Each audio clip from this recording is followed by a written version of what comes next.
ஒட்டுமொத்தமாக முன்னாள் ராணுவர்கள், மாணவர்கள், பொதுமக்கள் அனைவரையும் இணைத்து ஒரு 5 கிலோமீட்டர் தூரத்துக்கு ஒரு பேரணியை நடத்துகிறார். பேரணி முடிவதற்கு முன்பாகவே போர் நிறுத்தம் அறிவித்து விட்டார்கள். புரிந்து கொள்ளுங்கள், தளபதியுடைய சாதனையில் இதுவும் ஒன்று. புரிஞ்சதா? வருங்கால ஜனாதிபதி முருகேசு, வருங்கால ஜனாதிபதி முருகேசு, வருங்கால ஜனாதிபதி முருகேசு. ஏப்பா அழுகுற முருகேசா? என்னமா ஃபீல் பண்ணி கூவுறான்டா அவன். என்ன போய் ஜனாதிபதின்னு நீ ஏன்டா அழுகுற? இல்ல, வாங்குற காசுக்கு மேல கூறாடா கொய்யா.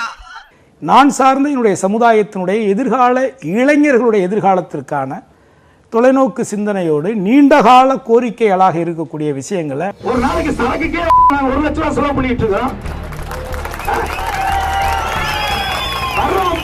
பிரியாணி ஆக்கி போறதுக்கு நாங்க அவ்வளவு செலவு பண்ணிட்டு இருக்கோம். எல்லாம் தொலைநோக்கு பார்வையோட போகணும்டா. அதனால இவர் முற்றிலும் இவர் தேவர் சமுதாயத்துக்கு தொடர்ந்து எதிராக செயல்படக்கூடியவர். இவருக்கும் எங்க தேவர் சமுதாயத்திற்கும் எந்த துளியளவு சம்பந்தம் கிடையாது.